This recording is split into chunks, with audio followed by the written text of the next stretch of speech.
Welcome, everyone. Today, I have the honor of speaking with Andi Sciacca. Andi is Associate Professor of Critical Studies at the Milwaukee Institute of Art and Design, where she teaches courses on writing and the humanities with an emphasis on community building and social impact. She has worked and studied at the European Graduate School in the Division of Philosophy, Art, and Critical Thought, and City College of New York, working in various fields like labor studies, literature, and cultural studies. She has had many leadership roles and has been active on various organizing committees, including Modern Stoicism.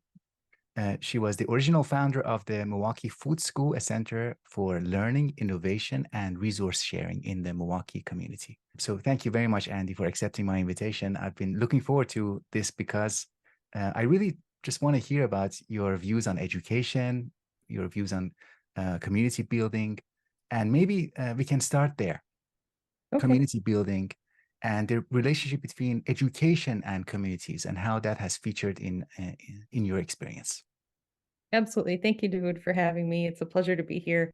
I'm excited to talk about this topic because I feel that as I've sort of gotten older and worked more through sort of some different phases of my own professional life, this is something I keep coming back to. And the opportunity to work in higher education and in nonprofits and in the community has been some of the most rewarding, but also challenging experiences that I've had. And it's forced me to think differently about how I view connections between people, places, things, opportunities. But I do feel that my role as an educator is primarily driven as a builder of community space and community connection.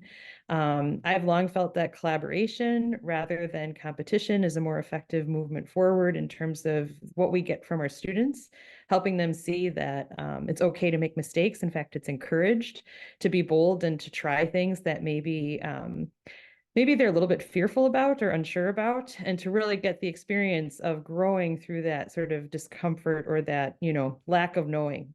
I think that for a very long time, the focus has been on sort of that perfection space rather than the progress space.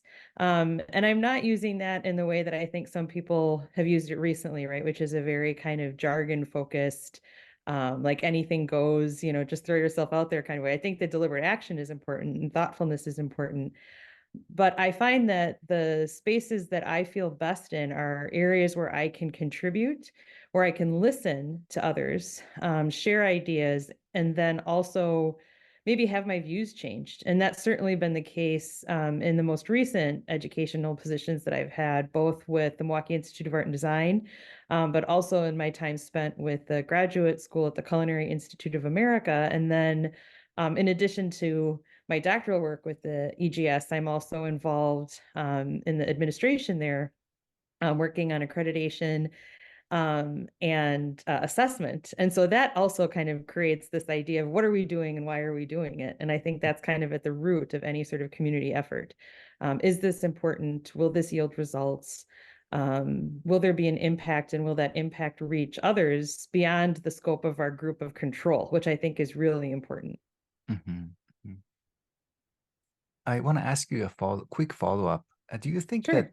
people underestimate, like we tend to underestimate generally the value of that a space where we explore? And I wonder why that is, because it also, like you said, it has been a recurring theme, and with more time, we grow more appreciative of it. But we don't Yes. necessarily start with that appreciation. I agree. I think that what's unfortunately happened is we focus so much on production and metrics, which is certainly an important value, right? To make sure that what we're doing has meaning and impact, as I said before. But I think we've seen the space to think almost as a luxury when really it has to be an essential kind of, focal point for any community. We don't take time to read, to walk. We're constantly sort of connected to our devices. I struggle with this myself. And I've put time limits on my own smartphone to make sure that I'm not spending more than 5 minutes on social media. And I will tell you that when I first started doing it, it was painful. Mhm. It felt like a withdrawal. And I think that's because there's this kind of instant connection. And what you're talking about, and what I think I'm really grateful for is there is a new and sort of renewed connection to real meaningful work. Mm, This idea that, we're sort of stewards of whatever it is that we inherit, and we need to do our best to create opportunities for this generation, but also future generations, to have a place to explore and to build the kinds of things that will sustain us, not just intellectually, but also socially, economically. mhm, I've long said that two of the most important things that I tend to work on are making sure that everybody has access to quality education and that we're collaborating to build solutions across the disciplines, whether that's the humanities or the social sciences, STEM, medicine, engineering. It's all connected, and it can't exist or really flourish without an underpinning of, philosophical inquiry and thoughtful sort of pursuit, and having those disciplines speak to one another. mhm, But the other piece too is that I think we've become so completely disconnected from our natural world, whether that's our food system or what happens to the things we throw away, or even just how we get from place to place, kind of not really looking at our surroundings. So I'm grateful that at present, my life affords me the opportunities to really think about those things and hopefully take some um, hopefully positive action. But it's mhm, certainly, something that while we're all under so much stress, again, to build, to produce, to have results, I think that whole hustle culture, especially in the entrepreneurship space, that hustle culture mentality was really damaging for a lot of different reasons. The same as we're finding that, from a sort of learning pathway, or even just emotionally sort of sustainable, emotionally healthy perspective, multitasking is very dangerous. Um, I think that there's so much opportunity there, and I like to celebrate potential, but I also have become someone who wants to see that what I'm doing matters, not mhm, just that I'm kind of building in the air.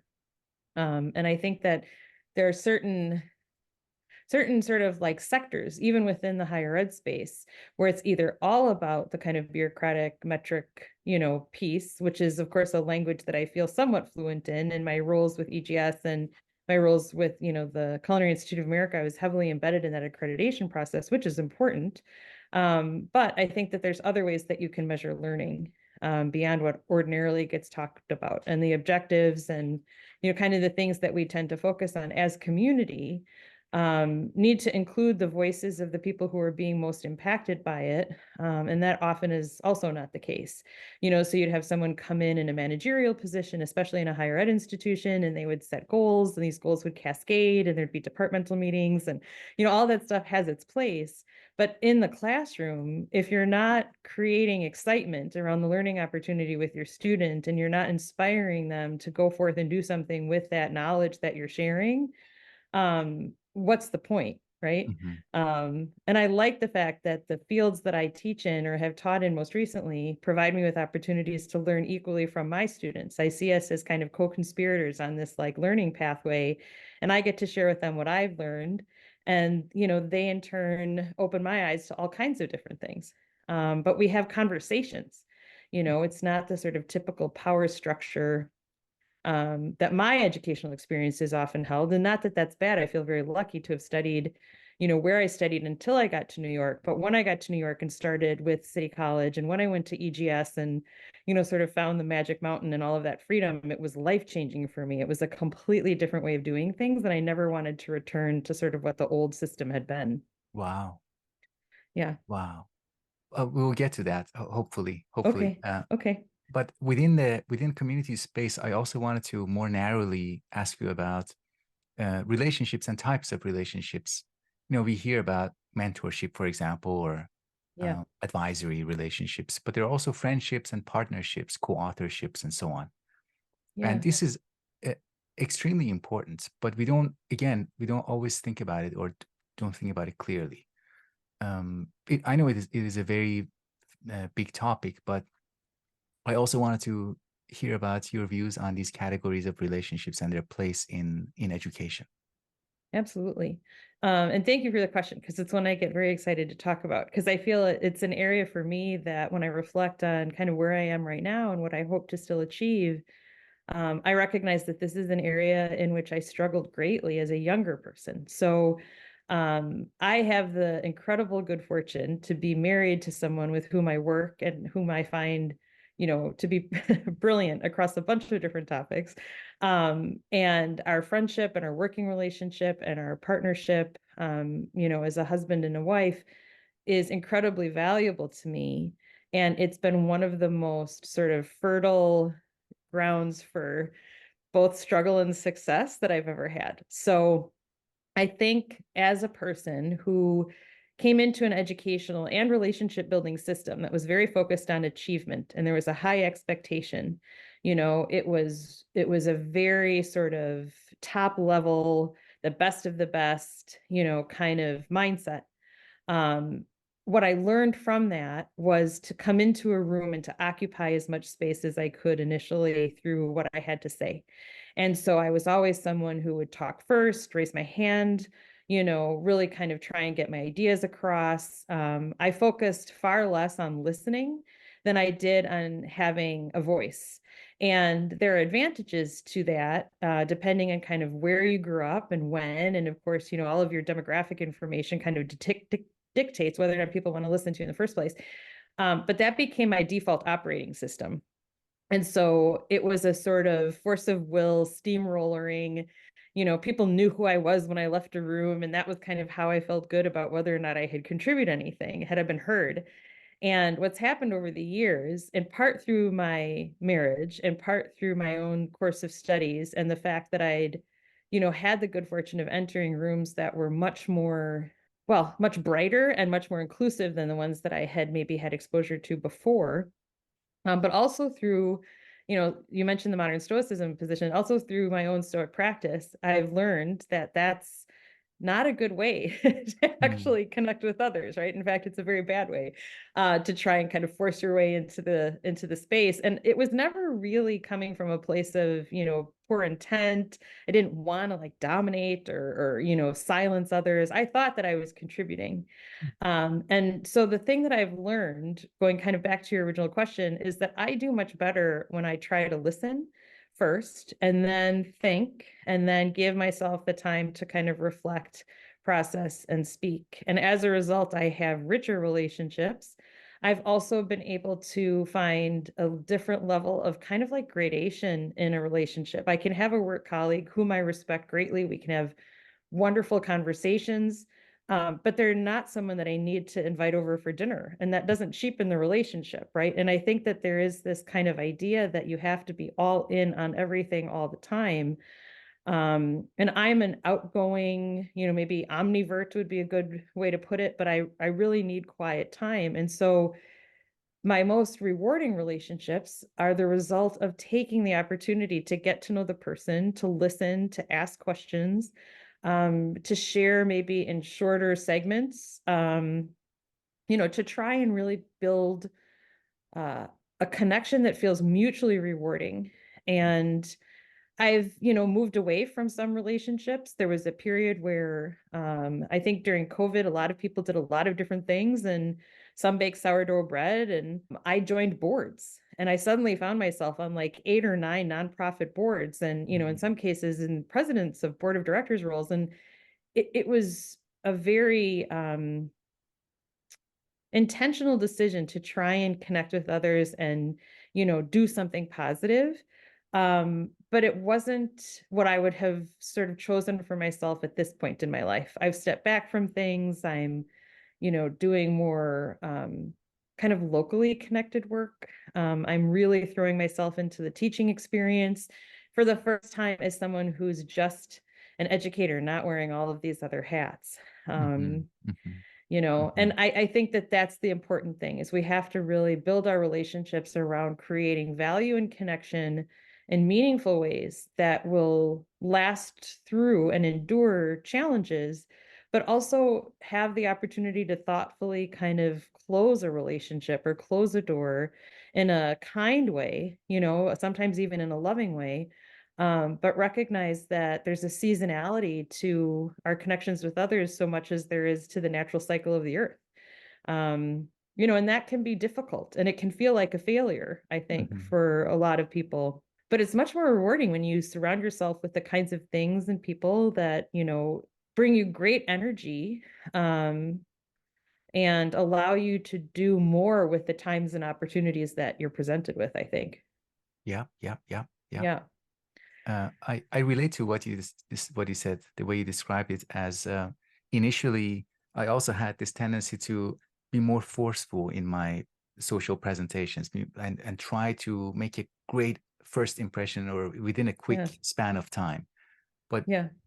with time, now I'm more appreciative of quiet relationships and quiet progression or development of impressions and interactions. Um, Yeah. and also local, same thing, like emphasis on like unlimited influence to more local relationships and here and now. Yeah. To go deeper, I Right. think, because I've always thought too of teaching, and you asked the question about how it relates to teaching. I kind of think of us sometimes as like we're tilling the soil, sometimes we're planting the garden, sometimes we're even nurturing some of the growth, but we rarely ever see the harvest unless Mhm. that student, comes back to us at a later point in their life. And um that that career path, I think, has taught me, to be patient in ways that I wasn't naturally inclined to be. And when I started to, kind of be, again, this is very much through the practice of Stoicism, I always felt like if I had control of the situation, then I could feel, okay, or do better or do whatever. And focusing only on the things that I can control and not needing to, move the sun, to have it sort of, shine where I needed it to, has been incredibly freeing. I had no idea how much energy and sadness I had invested into this idea of kind of like, you know, maintaining some system that wasn't mine to begin with. Mhm.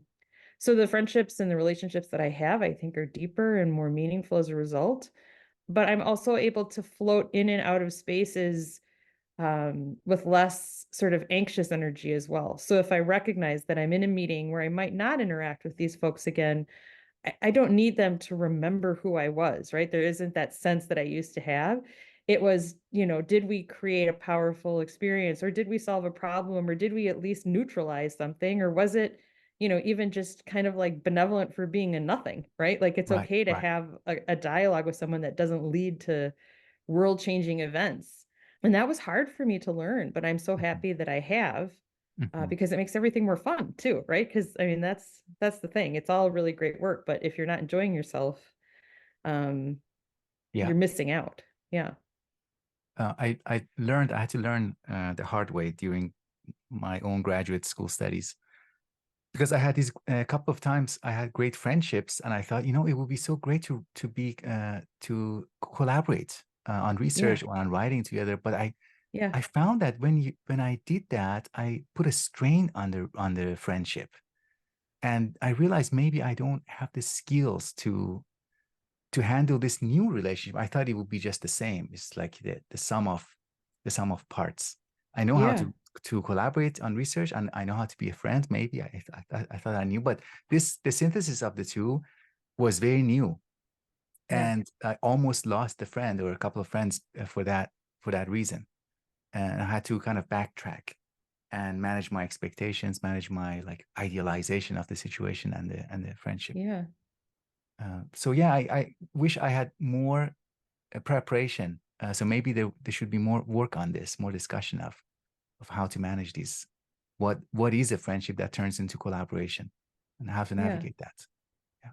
Yeah. I think we're missing out on opportunities to teach, humans just from any age the true value of connection and what it actually holds. And you mentioned mentorship in the question too, and I think that that's been one of the things that I think, I don't have any children, and so, um, I feel that in many ways, the energy that many people dedicate toward raising children is something that I've been able to direct into, sort of more my experiences through mentoring or teaching, but this is, I say mentoring is probably the most kind of apt connection to the idea of parenting, because you Mhm. give without expectation of return, right? And so you're teaching and you're sharing and you're guiding, and folks can either take what you have to say and work with it or discard it. You have to watch people make mistakes, even if you're saying, if you do this, this will probably happen. But some folks just have to do it. I know I did. I had to make all of my own mistakes, regardless of what anyone told me.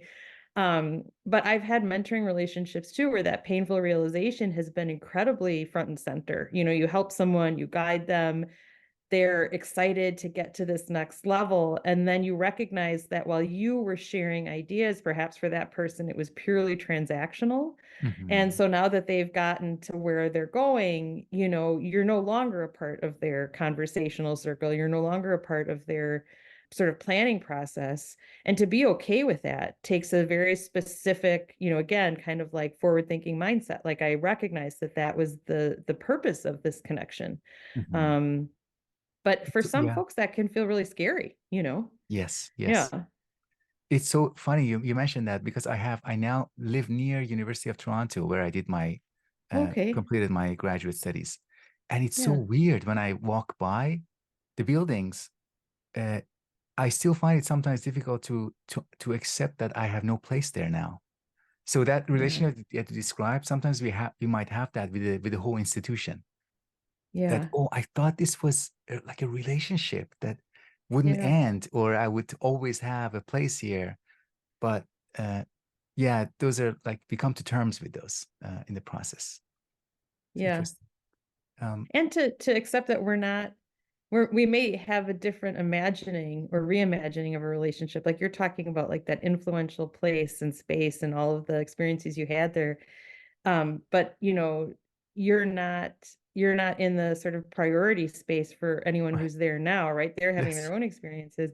And I remember when I got my first teaching position, it was at City College. It was the Harlem campus, and I was in the grad program as a City College fellow. I was so excited, and I sought out my high school AP English teacher, who, to me was, I mean, everything. He opened up this whole possibility of me, doing what I wanted to do. And I sent this very kind of like, heartfelt, like, I just want to thank you so much. And, the way that you taught influenced me. And here I am finally teaching. And, if it were not for you and your encouragement and blah, blah, blah. And I sent this Hmm. whole thing, and he emailed back and said, I'm glad it's going well. And that was it. And I thought, oh boy, Yeah. Yeah. Yeah. wow. Here I was like fangirling over this person but I was one student of however many thousands of students that, he had in his teaching career. And it wasn't that he said anything bad, but I don't know what I expected. Hmm. Perhaps this like, oh, you fulfilled your destiny. And like, I saw it in you, back when you were Yeah. only a junior in high school. I mean, I have no idea what I wanted to have happen, but it really was a wake-up call that, I wasn't, he was to me something that I wasn't ever, right? And Hmm. that's Hmm. okay. Yes. Yes. Um, and it's okay. Yeah. Yeah. Yeah. And you Yeah, might have similar roles in other people's lives. Somebody definitely. might come and say, And "Oh, that's you the know what? beauty of it. Yeah. Yeah. Yeah." It Yeah, keeps going. So speaking of influences, I wanted to ask you. It's maybe a bit cliche to ask about like thinkers and writers who have influenced sure. you, but I do want to ask that. And since you mentioned the how different EGS is, European graduate European school. Graduate School, yes, Yeah. uh, I wanted to ask you about the influence of that and how is it unique? Definitely. So, I will say that, I had a pretty stop and start route to my own degree program. And so I had thought that I was going to be a surgeon when I was younger. And I was in this like pre-med program in my high school. I was taking classes at the medical college. Like I had, all of these sort of humanities credits that I had earned through self-study and AP exams. And so I thought, well, I can get those out of the way and, dive into the sciences. And that was not my path, right? So I took some time off. I started at one college, transferred to another. When I first came to City College, I had thought, this was where I was supposed to be my whole life. And I was taking all of these incredible courses with people, studying poets that I had never read before. I took this whole course on Cold War fiction and, fell in love with Emile Zola's writing or Ralph Ellison's Invisible Man. And everything that I had done had been so focused toward, getting through the humanities, which I loved, but so that I could get on with my science plan. Mhm. And so it was kind of like going into a candy store and thinking, oh my God, like there's this whole field in this, and there's post-colonial lit. And, I was reading Mahasweta Devi and like interacting with Gayatri Spivak, who was at Columbia, and like having so much fun. Um, and then I had an instructor who rightfully saw that, my curiosity was a little bit different. Like it wasn't going to fit into kind of a sort of very clear, structured doctoral program. And I think for many, that's the exact right thing for them. I was not quite a dabbler, but I thought, well, if I could make this connection with this thing here, and I felt like, my entire educational journey was a puzzle. And it was a puzzle that I was actually kind of building pieces to like create the edges. And it didn't really fully exist. The center was there. I was getting a little of this and a little of that. And so it was Professor Singkwan Cheng, and she recommended that I look into the European Graduate School. And I kind of fell into this position where I had a poetry fellowship. And so, it was the first time that I was going to be able to sort of, not have two full-time jobs and student teach and be in graduate school with CUNY. So I, moved into the Hudson Valley. I had two dogs, two cats, and a whole lot of ambition. I was like, I'm going to do this, I'm going to take some time and write. That is, of course, when I realized I missed teaching. I can't not teach.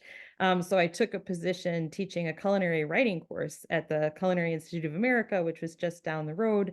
And I'm kind of thinking, okay, well, I'm missing the rigor and the structure of the program, but I don't know that I still want to be a graduate of the CUNY grad program. I still feel like maybe Sinquan was onto something. So I emailed the sort of general information, email at EGS, and I was like, oh wow, like here I had been reading Judith Butler, earlier in my career, and Judith Butler is teaching there, and I had been reading Agamben, and Agamben is teaching there, and this film class on, kind of like experimental film was taught by Peter Greenaway, and I had just seen, Cook, Thief, Wife, Lover in another context for a different course. So it was all of a sudden feeling very magical. Mhm. So I'm emailing what I think is admissions. And of course, it was none other than Wolfgang Schermacher, who emailed me back and forth a few times and said, congratulations, you're admitted. And I thought, well, Nice. how does that happen? So pack your bags and get ready. And that was in 2009. And it took me until 2013 to actually get to Switzerland. So I had to defer. I had just taken this position as the interim assistant dean of faculty and instructional development at the Culinary Institute. I had, I was still teaching. I was kind of trying to do all these different things, but I didn't actually get there until 2013. And when I arrived, I don't know if you've ever been to Saas-Fee, but you take a plane to, a train to a bus, and then you hike up the mountain because there's no vehicles allowed in the actual village of Saas-Fee. There's like two electric carts, and that's about it. Wow. And they, this nondescript building, and it was like, go to the admissions office. And when I first got there, I thought like, is this a scam? Like, there's nobody here. Like, there's skiers and like, village people, obviously, but like, there's nobody in the office. And then somebody kind of ambles in and takes your picture and hands you a packet and tells you to like, walk up the mountain to the Steinmatte for evening lecture. And then suddenly you're there. And, I can't even describe it. I mean, I had the best experiences studying with, incredible people that I'd been reading at City, right? So Catherine Malabou and Judith Balso and, Sylvain Lotringer and Jean-Luc Nancy and like all of these people.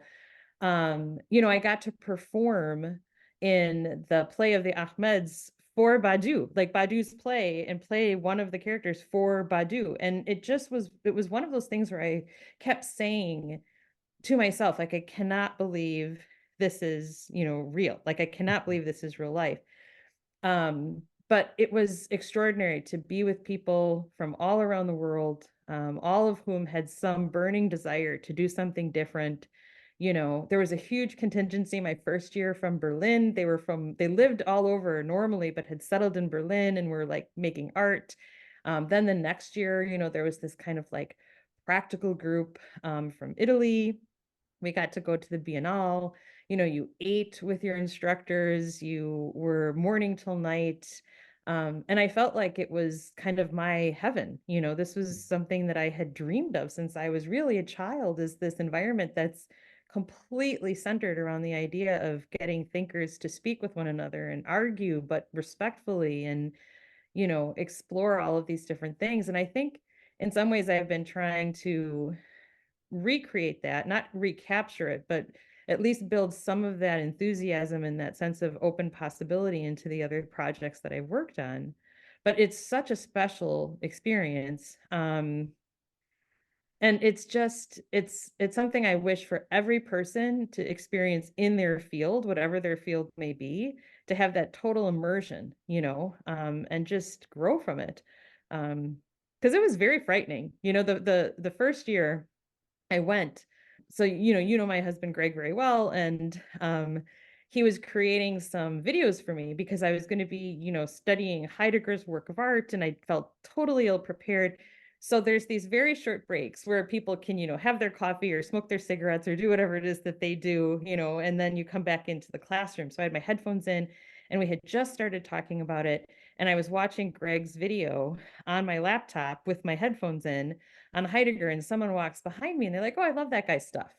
And, he and I still hadn't really fully realized his impact in, kind of YouTube and in the philosophy world in that way.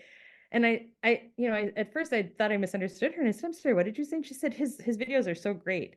And then someone said, "Who Nice. are you talking about?" And she said, "Sadler." And they're like, "Yeah, that guy's great." And, it was like, well, I'm married to that guy. It was like this thing. And I texted him right away from my computer and said, "You're not going to believe this. Like, here I am, in this kind of like little global microcosm of, wild and wacky philosophy students." And I think it was at that moment that I recognized not only had my, school life actually kind of coalesced around this beautiful experience, but so had my life. And there were Mhm. no longer two completely different things. Right, right. They were beautifully connected in ways that I had wished for years. And, it happened so beautifully and so naturally that it wasn't until I was confronted with it that I realized that it was that real.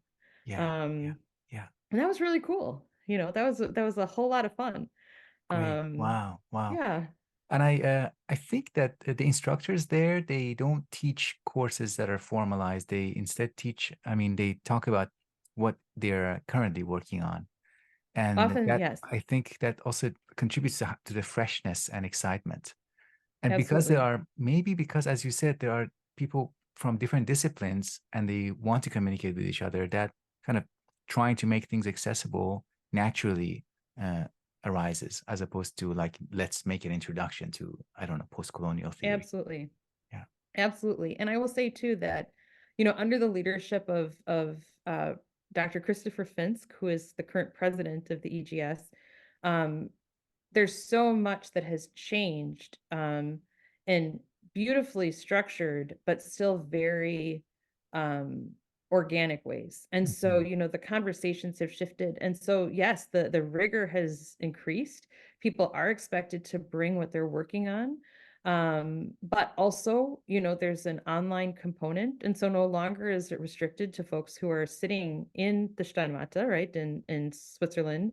But I participated as an auditor in the most recent set of courses, and got to spend time with, again, Catherine Malibu and Alenka Zupanik and Zizek, being Zizek. But I look, and there's 40 of us in the Zoom, and 20 people in the room, and the whole idea that now the specialness of the mountain is available to others is very exciting. And I think that there's that great connection that we can have through technology. I mean, you and I are having what feels like a very warm and friendly conversation, but we're miles and miles apart through a Mhm. Zoom. But that's the other piece of it, I think, is community building does not have to be in person. It can be richly engaging through other mediums, and it can be inclusive of people of other abilities. And so folks who Yes. couldn't financially afford to fly to Switzerland, every summer are still able to participate or go to Malta every October. And I think that that's incredibly important that we owe that as educators and people who work in that space of thinking and learning to make sure that we're creating opportunities for people to, again, expand beyond the immediate circle and have other voices present. Yeah, I must say I love that story, the other side of the Greg Sadler, Yeah. on the origins of the work of art, because I remember listening to that lecture too, and in that he does mention, I'm recording this for my wife who is at EGS right Yeah. now, and I think he had injured his leg and Oh, he couldn't. right. Yeah, he wasn't. He said, if I'm not moving as much as I usually do, it's because of that. Yeah.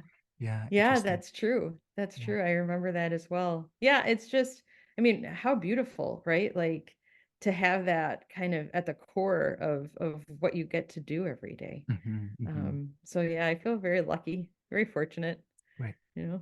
Um, my next question I wanted to ask you is about disciplines and interdisciplinary. Yes. And listening to you, it really shows that you are like very effortlessly transdisciplinary and interdisciplinary. And I'm always curious where that comes from, because within institutions, people try to encourage it. And Yes. the way they try it seems a little bit forced. It Yes. comes after people are already disciplined, and now let's bridge let's try to connect. But I think Yeah. that's not the only way. The better way is about a way of beginning that ensures or increases the likelihood of being interdisciplinary. So Yeah. I wanted to ask what that means to you, especially like how these disciplines within your mind are influencing each other, like your philosophical views influenced by, culinary arts or other arts, Yeah. innovation, so forth. Yeah, it's a wonderful question. It's one that I used to struggle to answer because I felt like it was kind of like I had a secret language that I spoke that was misunderstood by many, many people until I found a group of people who also spoke that language, right? I think for a lot of people who have interdisciplinary interests, it's been in more strict programs seen as something that was a hindrance to my ability to move forward in more traditional means. I had an instructor say, you can't do this and this. And I said, but, why not? And they said, well, it's just not done. And fortunately, I had a really good mentor at the time who said, now, when someone says that to you, we have to be reasonable. But if someone says that to you, it's actually more about what they can or cannot do and has nothing to do with you, what you can or cannot do. And so if this is something you want to try, you must believe in yourself enough to go for it. And I did, and I, wasn't wholly successful, because no one can be wholly successful if their goal is to continue to learn, right? We're never done. Mhm. Um, I think people who see that kind of, I will do this, and then I will do this, and then I will have achieved X at, this time, and then I will relax like that. There's nothing wrong with that. Um, I think plenty of people are very happy with that.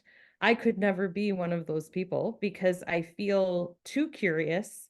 I'm very sensitive to my surroundings. I need quiet space to think and consider. But then when I'm out in the world, I'm really, really connected and engaged and kind of almost, on fire with this desire to like put the pieces together and seeing networks and threads and connections between things. I love connecting people who might work well together and then kind of stepping back and saying, you should know this person.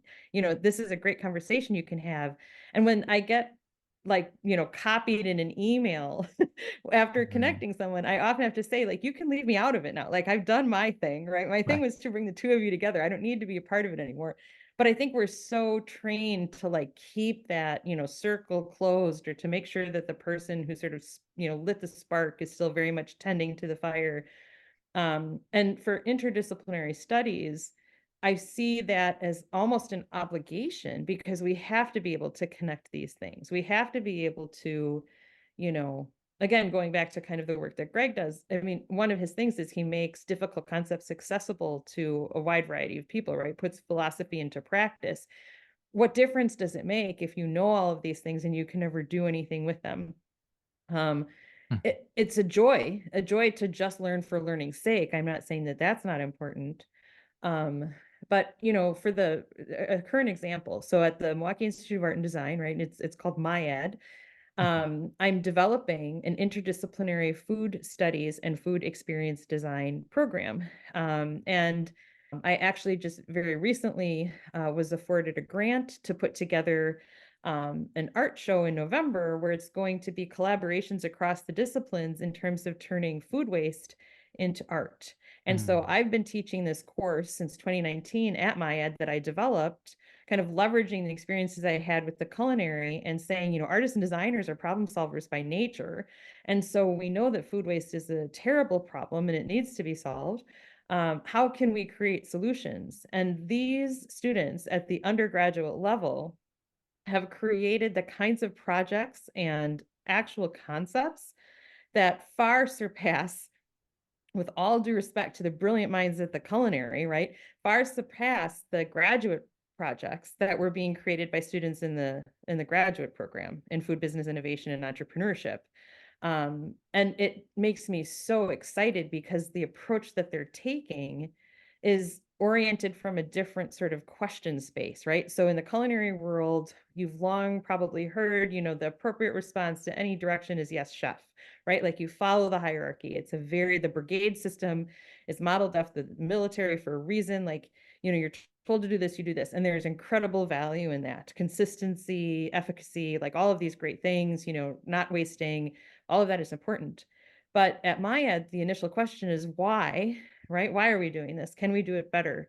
And I think when you apply that sort of interdisciplinarity, right, where it's literally a kind of program centered around creating solutions and maybe even creating solutions to problems that you have yet to identify, it's much more fun.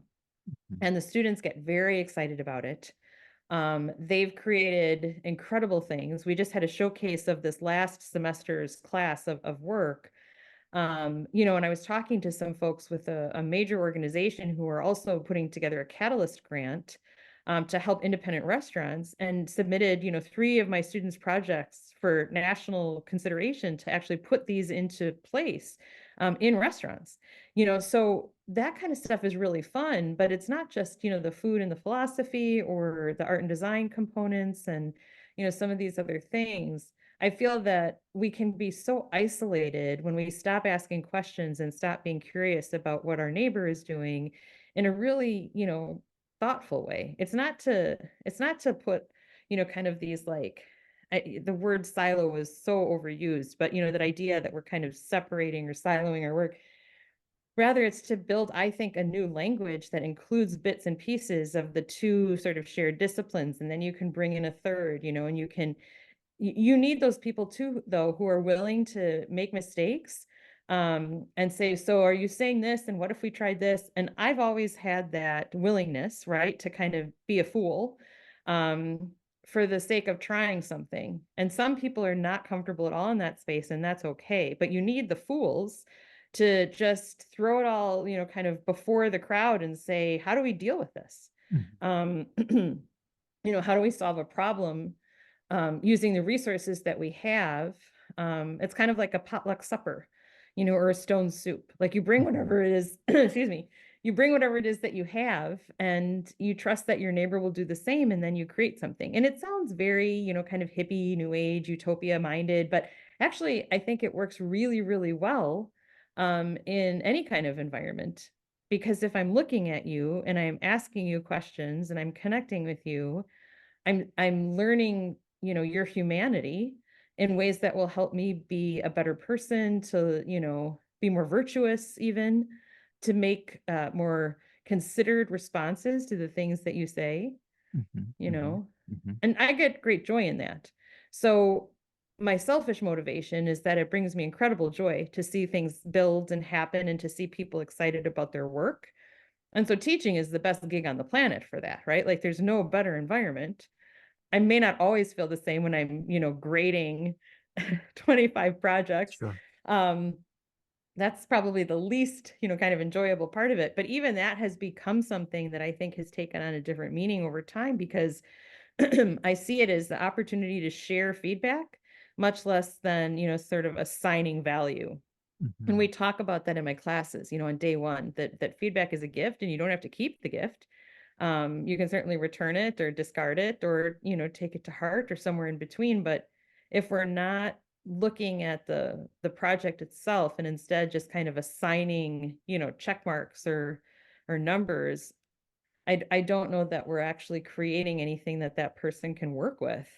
Mhm. Um, Yep, yep, and it yep. can be damaging, to the connection and community that we've been talking about. Because then Yes. I'm the person who got an A, but I can't remember anything that we talked about in connection to my work. And, the A is not the goal. Like it's what do you do with that? I think. Yeah. And a lot of the students have tremendous anxiety over that. It's one Mhm. of the things that I think, especially with the generation that's now a traditional college age, helping them understand that it's okay to not know is a big part of the job. Mhm. Um, but also saying it's okay to not know for now, but let's build knowledge together, Yes. right? It's not, you can't just, do whatever. Because otherwise there's no point in that either. Mhm. Mhm.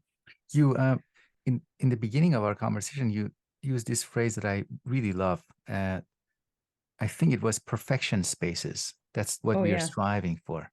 I'd never heard that before, but it immediately clicked in my mind as a kind of weakness Yeah. of a tendency to for students and for scholars to be alone and to do everything on their own, to think everything through in isolation instead Yeah. of asking and going back and forth with their neighbors or with other colleagues and people who are doing different things. Yeah. And there's at the same time there's like maybe overburdening ourselves with doing too much and running the risk of coming up with something that is maybe not wrong, but is not as relevant as it could be if we were to connect and create together and I agree. find out things together. I agree. Um, And having the grace to give someone the flexibility to work in the way that suits them best. I think that's mhm, another big piece of it, right? There was a webinar that I was on. It was a Zoom meeting shortly after the, kind of COVID shutdown happened here in the Milwaukee area. And it was for a nonprofit that I was already involved in, and people are saying, oh, I can't believe this. I'm already so zoomed out. This was maybe like April or early May. They said, I just can't wait till we can get back together again. And there was one woman on the call, and she said, I just wish people would stop saying that. This is the best my life has ever been. She's like, I mhm, don't want to be around people all the time. To assume that we all are operating the same way is really kind of a dangerous thing to do.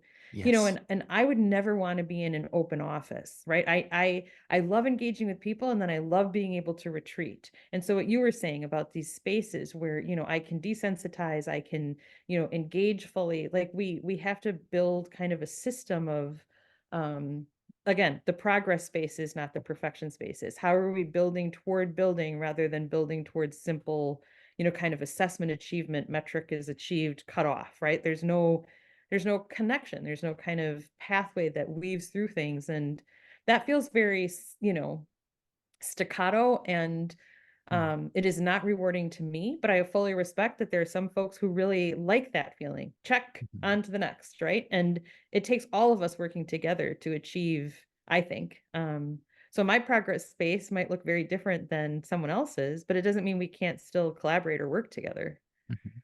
Yeah. You play a musical instrument? You said I staccato.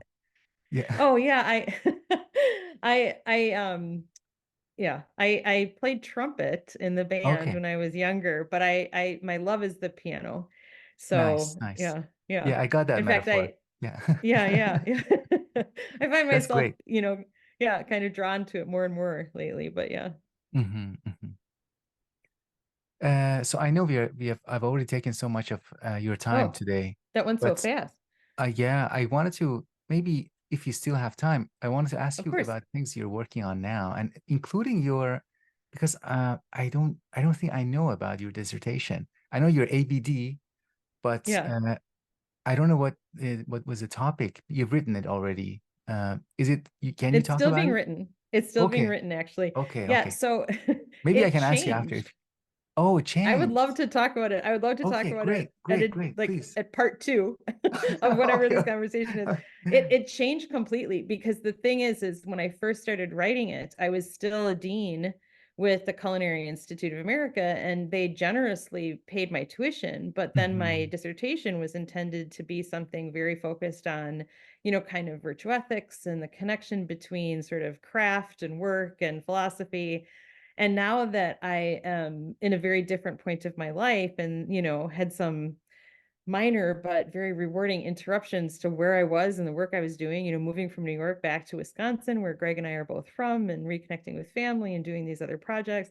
It's a very different process now. And so I Mhm. will owe you a conversation Sounds about great. that at a later Yeah. date with the commitment that I can actually, yeah, even share it with you when it's done. But that's another thing too that I'll say if I had to kind of add one more capper on this idea of, community connection, education, is it's a-okay to decide that something that you've been working for, maybe even for years, is no longer the thing to work for, and to let it Mhm. free and let it go and not feel as if somehow you've wasted time or you've failed in some way. And I think that that can be for people who are perhaps leaving relationships, leaving jobs, changing cities, changing careers, is to just to stay curious about what might be better in the moment. It served me well to do all those things I did before.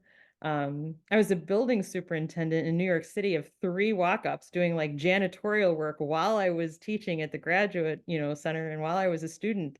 And I learned more about human behavior from going from a regular tenant in the building to somebody who was, kind of like taking out the trash and to subsidize my rent, my very expensive East Village Manhattan rent. Mm. But I wouldn't want to do that for a career, but I'm Right. grateful to the experience, right? And I think that sometimes we see things too much like a ladder and not kind of like a landscape. So I am in the very Yeah. like mapping of the landscape stages of this new dissertation, and Mhm. that's why I'm answering the way I am. But yeah, it's all part of the same piece, of just kind of being open, I guess, Mhm. you know. Yeah. Yeah, yeah. That's it echoes what you said previously about your experiences before finding EGS when you Yeah. were taking these courses that you were interested in, but figuring out how they can fit together and generate a Yeah. bigger picture. Yeah, I Yeah. thank you for saying that. It really I need to hear that and meditate on that more because of my own experiences. But yeah, looking forward to next time when we Yeah. get together to talk about your dissertation. I'm excited about I- that already. Thank you. I would love that. And I've just so enjoyed this opportunity. It was well worth the wait that we Thank you had so in much. Thank you. putting it Yeah, together. But yeah, I can't wait to ask you questions and learn from you as well. So I sounds think we'll good. have to flip the microphone Sounds good. for maybe. Yeah, good, good. That would be Sounds great. wonderful. Thank you, Andy. Thank you, Let me Davood. stop the recording and then we can say our Okay. informal goodbyes.